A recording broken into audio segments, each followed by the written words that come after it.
Olá, pessoal! Na aula de hoje nós vamos falar sobre o terceiro grande movimento da literatura portuguesa. É com esse movimento que tem início a chamada Era Clássica da Literatura. Não se esqueçam que nas aulas passadas nós já falamos do trovadorismo e do humanismo, que pertenciam à chamada Era Medieval. O classicismo, dando início a essa nova era, que é por sua vez formada por três outros grandes movimentos. Vejamos quais são eles.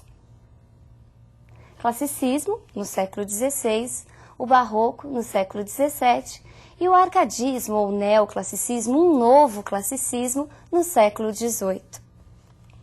O classicismo tem como marco inicial o retorno de Sá de Miranda por volta de 1527 a Portugal, porque ele passou alguns anos lá na Itália entrando em contato com as inovações renascentistas.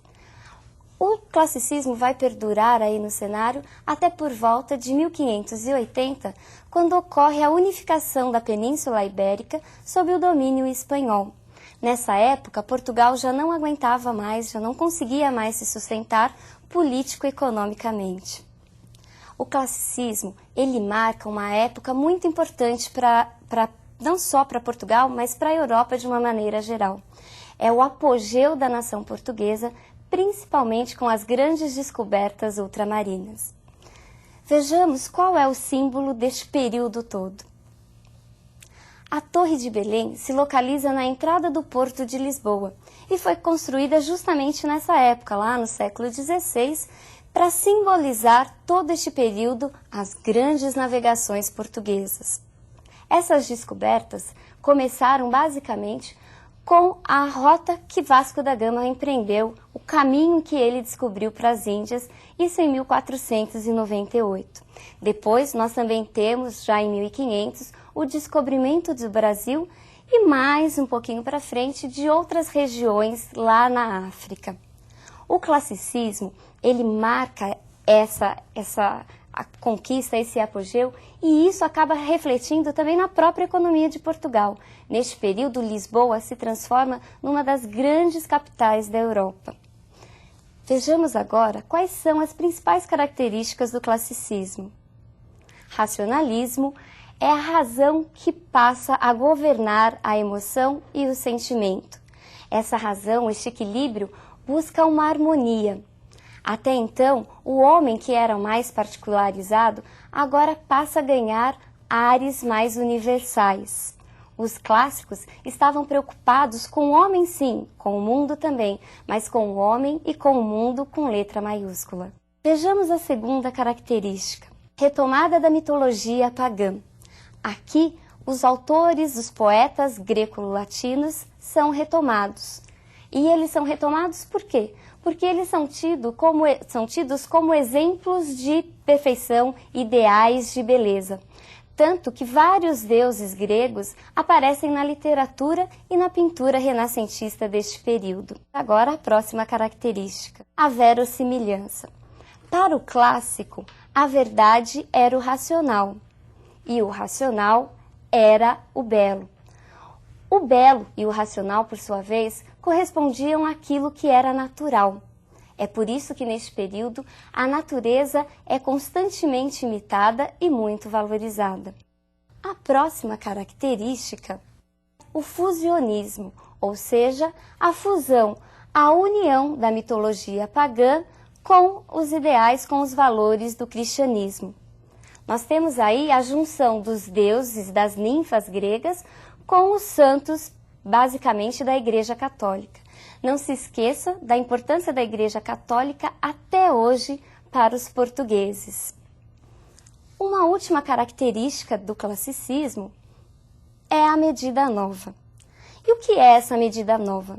Não se esqueçam que nós já vimos a medida velha lá no humanismo, com os versos de 5 e de 7 sílabas poéticas. Já no classicismo, a medida nova não diz respeito só à utilização dos versos, ela também traz um elemento a mais. O que é essa medida nova clássica? É a utilização de versos decassílabos e de formas fixas. Os versos decassílabos, como o próprio nome já sugere, eram os versos compostos com 10 sílabas métricas. ao contrário daquelas de 5 e de 7 sílabas. A medida fixa, a forma fixa, por sua vez, também era o quê? Era a utilização de determinadas composições a partir de umas regras pré-estabelecidas. Entre essas formas, destacam-se o soneto, que era uma composição fixa de 14 versos, assim distribuídos, 2 bloquinhos com 4 versos e 2 bloquinhos com 3 versos, os chamados quartetos e tercetos. Tínhamos também os tercetos, que eram composições com estrofes de 3 versos. Ainda tínhamos as oitavas, composições com 8 versos. Existiam também outras formas, mas que no momento não vêm ao caso. Falar em classicismo é falar de uma grande figura. Não há como falar em classicismo sem falar deste grande autor. Nós iremos ouvir agora um soneto muito conhecido. Amor é um fogo que arde sem se ver, é ferida que dói e não se sente, é um contentamento descontente, é dor que desatina sem doer, é um não querer mais que bem querer, é um andar solitário entre a gente, é nunca contentar-se de contente, é um cuidar que ganha em se perder, é querer estar preso por vontade, é servir a quem vence o vencedor, é ter com quem nos mata a lealdade. Mas como causar pode seu favor nos corações humanos a amizade, se tão contrário a si é o mesmo amor? Então, descobriu quem é o grande autor, quem é o grande poeta clássico? Que bom! Mas cuidado, se você disse Renato Russo, você errou. Vejamos quem é esse grande autor. Isso mesmo, o autor é Luiz Vaz de Camões, o nosso conhecidíssimo Camões. Mas se você disse Renato Russo, não fique triste, pois há uma explicação. Renato Russo, o nosso conhecido compositor e músico brasileiro, se utilizou deste famoso soneto de Camões, Amor é fogo que arde sem se ver, na letra da sua música Monte Castelo, que foi muito tocada há alguns anos em nosso país. Renato Russo não ficou também só preso aos trechos de Camões, ele aproveitou também passagens bíblicas, e em especial da primeira carta de São Paulo Apóstolo aos Coríntios, basicamente no capítulo 13. Camões era um pouco danadinho. Ele teve uma vida muito atribulada, marcada por uma série de relacionamentos amorosos e por muitas aventuras. Contam os estudiosos que Camões sempre esteve envolvido com mulheres e principalmente mulheres da corte. E por esses envolvimentos, Camões tinha também um jeito meio valentão de ser. Ele já havia sido soldado e esse seu jeito valentão, mais seus casos amorosos, foram responsáveis por várias brigas em Portugal. Camões, ele tem todo esse aspecto biográfico que de alguma maneira também será retratado em sua obra. Vejamos agora quais são as principais obras de Camões. Veremos então como é que se divide a poesia, a obra camoniana. Camões escreveu poesias líricas, peças teatrais e a grande obra épica Os Lusíadas. A poesia lírica. A poesia lírica camoniana é marcada por uma dualidade, por um dualismo, ou seja, apresenta duas vertentes. Ora, são textos com nítida influência medieval, escritos com redondilhos, ora redondilhos maiores, de 7 sílabas poéticas, ora redondilhos menores, com 5 sílabas poéticas, ora com motes glosados. Lembram-se do humanismo, o mote glosado, em que o poeta iria retomar aquele tema principal? Pois então, Camões também escreveu dessa maneira.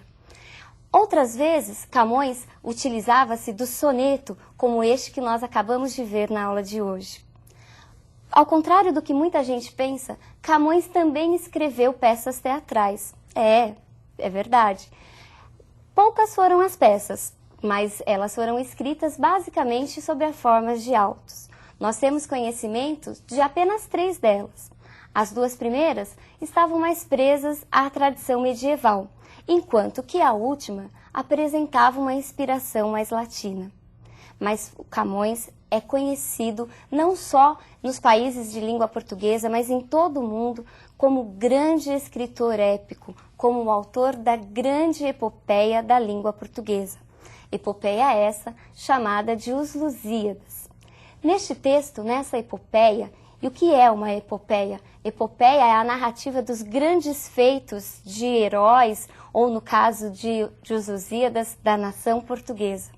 Nessa obra, o Camões ele vai retratar um pouco do que foi a viagem de Vasco da Gama. Encontraremos também o fusionismo e outras características marcantes do classicismo. Mas todas essas características não serão estudadas hoje. Basta que hoje você saiba que Camões, ao escrever os Lusíadas, de alguma maneira sabia muito bem do que estava falando, porque assim como Vasco da Gama, ele também fez uma viagem que fazia todo o percurso do caminho em que Vasco da Gama fez para chegar até as Índias. Vasco da Gama, Camões, são temas fundamentais do classicismo também. E para terminarmos, é importante que nós nos lembremos do que foi dito. Falar em classicismo é falar em medida nova. E o que é essa medida nova? A utilização de versos decassílabos e de formas fixas, basicamente dos sonetos, dos tercetos e das oitavas. Falar em classicismo é falar na grande figura de Luís Vaz de Camões, o nosso conhecidíssimo Camões. Bom, pessoal, por hoje é só e até a nossa próxima aula.